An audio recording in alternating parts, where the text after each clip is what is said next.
If you had a time machine, why would you go back to throw back whatever? I don't know. If you had a time machine, Where would I go to? yeah.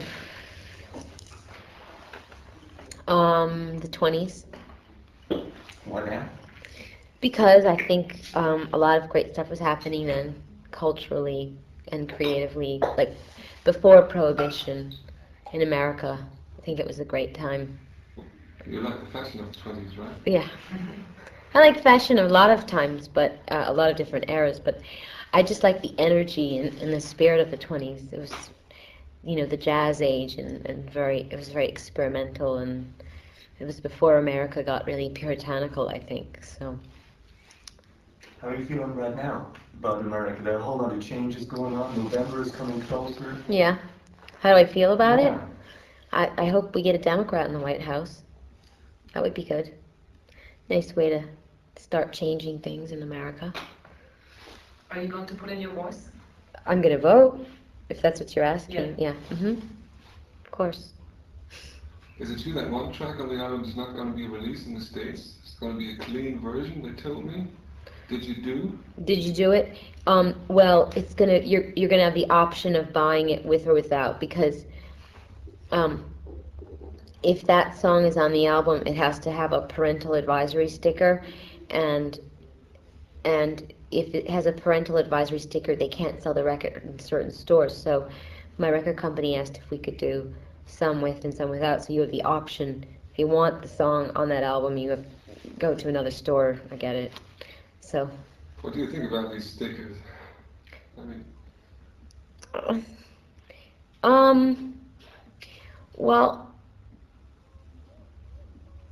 I don't mind a rating system per se, as far as movies and records go and stuff. I just think it's sort of hypocritical how people judge what deserves what ratings. I don't really understand, what, I mean, they allow children to see so many, like, violent things, and yet they don't censor any of that, and yet they censor other things. So I don't really agree with the way what the way they're judging things. I don't think it's bad to say, okay, this doesn't necessarily contain material for children, but I don't think that it's fair, because a lot of stuff I think is out there that children are seeing and being exposed to. I don't think they can understand either. So I think the rating system is very hypocritical. What do you learn for yourself from the Ice-T thing? What did I learn for myself? No, from the Ice-T thing, yeah. From the whole thing that was happening with that. Uh, it's very difficult to be an artist with different ideas than the norm. I mean, I think that it's a very touchy issue, because I believe that artists often portray certain things in life. They're not necessarily pretty pictures. They're not necessarily lifestyles that people agree with. They're not necessarily what you want to see or hear, but in fact, they're a reality. And sometimes songwriters and our storytellers also, like a filmmaker now. If Martin Scorsese makes a movie about, a taxi driver who goes around killing everybody, does that mean that Martin Scorsese is pro-violence and thinks it's okay for taxi drivers to go out? No, he's describing a situation. He's telling a story, and I think that's what Ice-T was doing. He was telling a story about a person with a lot of rage living in the ghetto who doesn't think that, there's anybody there for him, to protect him, to help him. So I think he was painting a picture of urban rage.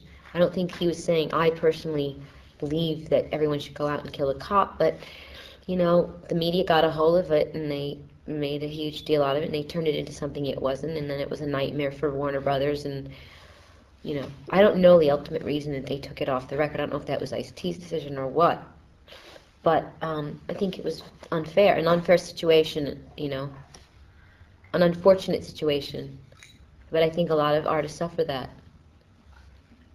Do you consider people's reactions at all before you come up with something new? No. Not at all? So obviously a few people have been shocked about what you've been doing recently. They're There's a always lot of- shocked by everything I do. How do you feel about that? Just by the fact that people are shocked. Well, first of all, I feel I'm very amused by it because most people are reacting to something they haven't seen. They're only reacting to what they've heard about, and all the stories they've heard have been completely blown out of proportion. So to me, it's just a statement about humanity. I mean, everybody's talking about my book and no one's seen it. So because no one's seen it, they're making up things that are in it, and now everybody's responding and judging my book based on what someone else made up about it. So it's funny to me, and I always have to do this and go through this, and you know, I just wait. I just have to be patient and wait till it comes out and wait till people see things for what they are. And sometimes people get it when they see it, and sometimes people have already made up their mind. And it doesn't matter if it's sitting right in front of them; they still, in their mind, have made up like what they feel about something. And a lot of people are swayed by public opinion, and they're enraged by things that they don't even understand. They're just doing it because everybody else is doing it. You know, public opinion. You know, it's in the media is they're very powerful in influencing people and getting them to think a certain way about something. But you can influence media too now, right? I mean, especially since April, with the big company. Absolutely. Was that one of the reasons to have control of a certain kind of media too? Oh, but I can't control. I mean, I can't control the media. All I can do is, in my own small way, find people that I also think are making statements, whether that's with movies or music and stuff, and help nurture and develop that talent. That's the reason that I have the company. So you're going for the iced teas? For the people who have edges? Have an edge? Well, Yeah. if you're going through Yeah. all the tapes that are happening under Yeah. table, whatever they coming through to you, Mhm. you're looking for people like Yeah. Ice-T who speak. Well, first of all, it has to be good. I mean, that's the bottom line. And that, second of all, I like people that take chances, and I like rebels. I like people that challenge the system, and that's generally the kind of music, in terms of lyrical content and stuff, that I'm interested in. What instilled the rebel in you? What are you rebelling against? Whatever happened to me as a child instilled the rebel in me. I mean, I was brought up in a very, you know, traditional, strict Catholic environment, and that generally makes rebels out of children when you're that way. And I saw a lot of injustices as a child that I didn't agree with, and I always questioned them, and I always challenged them, and I've never stopped. And the thing that enrages me most now, the thing that I'm rebelling against, the thing is intolerance. Human beings' intolerance of one another, whether, you know, and that's you know, intolerance of someone's color, race, sexual preference. You know what I mean? I think that people are scared, and they like to try and find reasons for the problems in the world, and they like to turn, especially in a recession when there's economic problems in a country and stuff. It's very common that people will turn to somebody else and say, it's your fault. You're the reason for all the problems. I mean, and that's how people have responded since time began.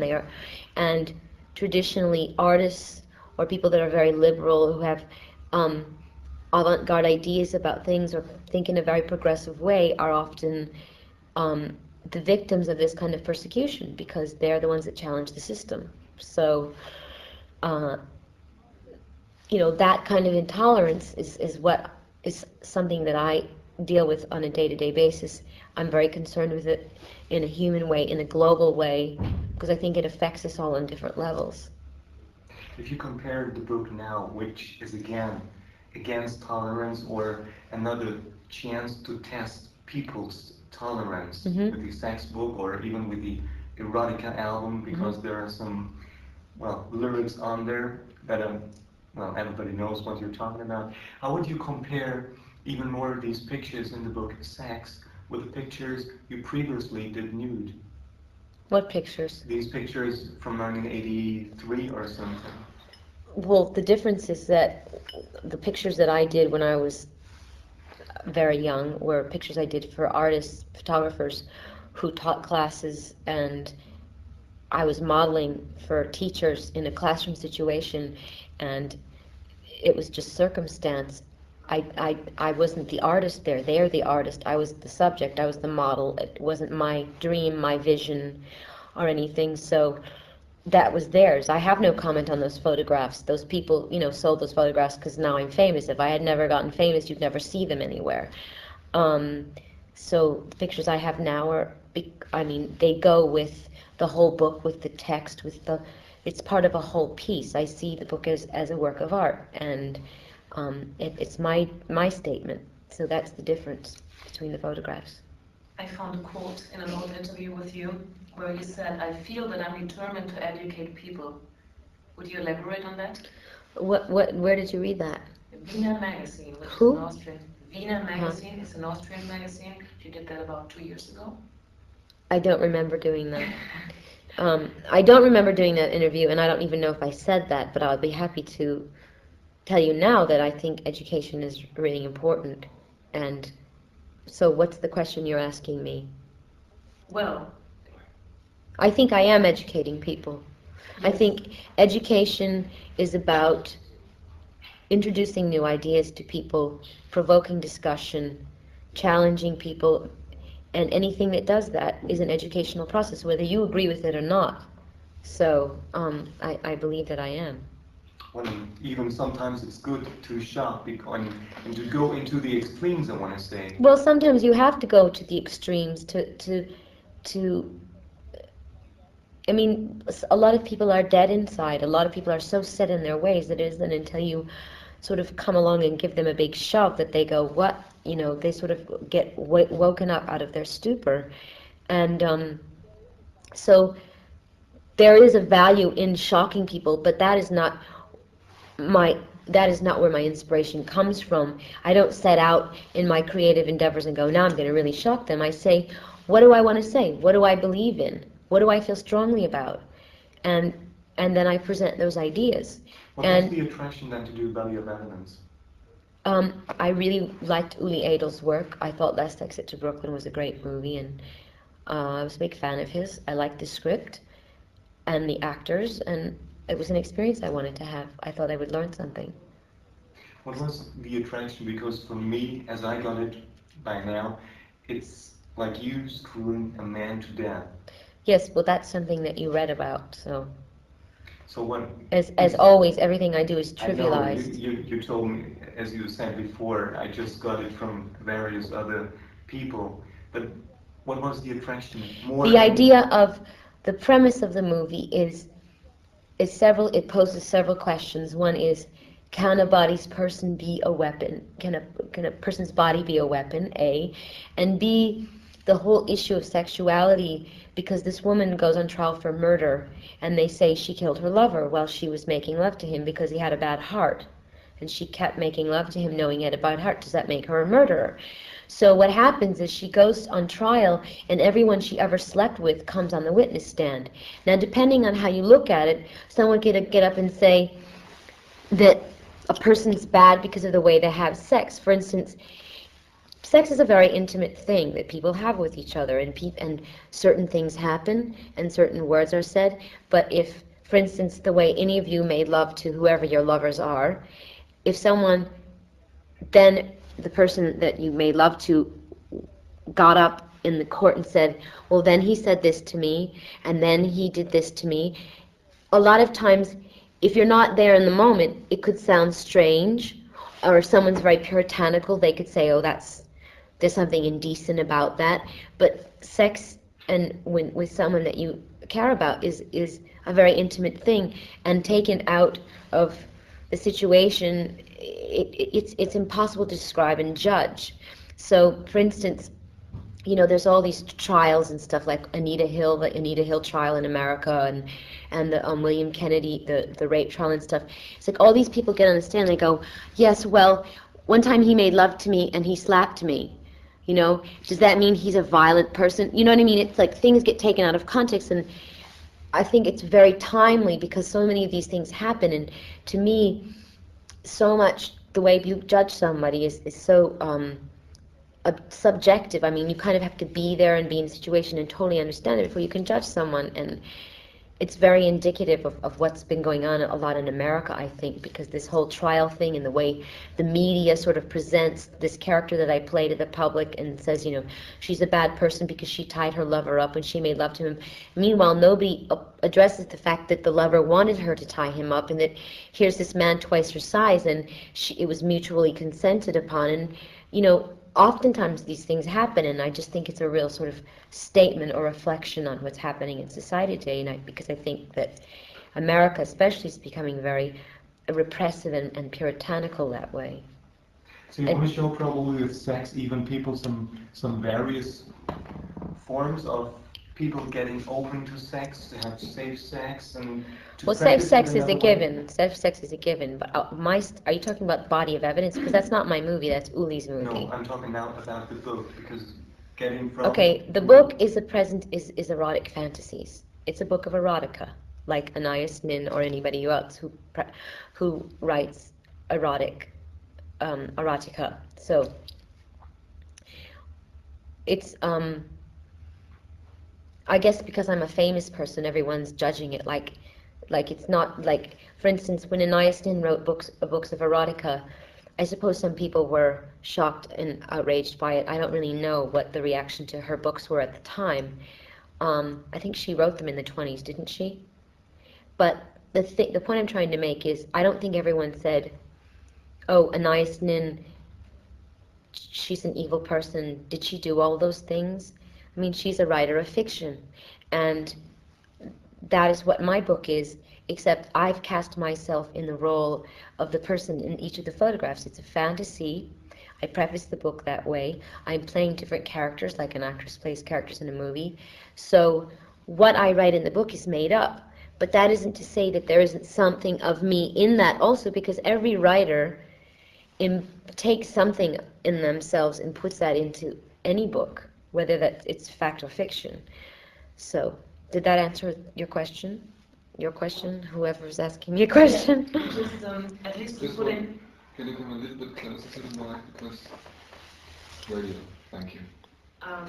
You just said that you put in something of yourself. Mhm. The least you put in is your body, Mhm. it's mostly naked. I would like to know, do you consider yourself courageous, like for the book you did and for the video that's with Erotica now? Yes. You think so? Well, yes. So, what word like shame? I mean, I don't. Shame is a word that, like intolerance, that I feel very strongly against. There's too much feeling of shame about sexuality, and people are always made to feel ashamed about their fantasies or their sexual preference or feelings that they have, and so everyone goes around living a lie, and I'm not for that.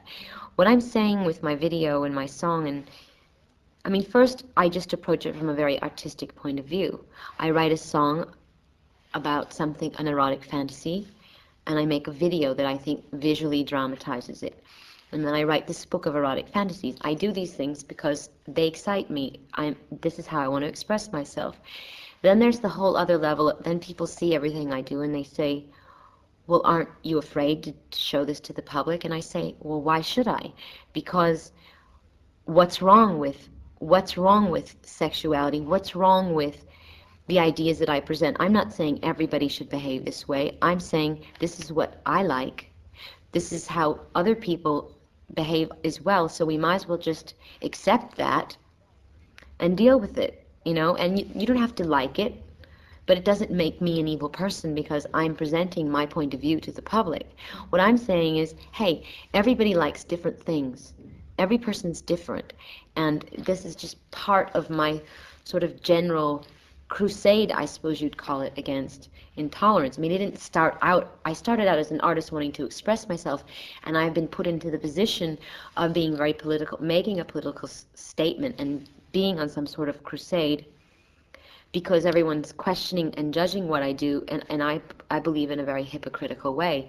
So that's where the courageous part comes in, because the instinct to create these things, I don't think, oh God, I have to be really courageous to do it. I just do it. I don't think about it. It's what I want to do. I don't think that a painter goes, well, I'm going to be really courageous now. And you know what I mean? You don't think, but I think that I'm courageous to sit here and tell you my ideas, and to have to get up in front of the world and explain everything and justify why I do. That's where courage comes in, because not many people could deal with it. Who are some other courageous people for you, or tried to beat tolerance? Martin Luther King.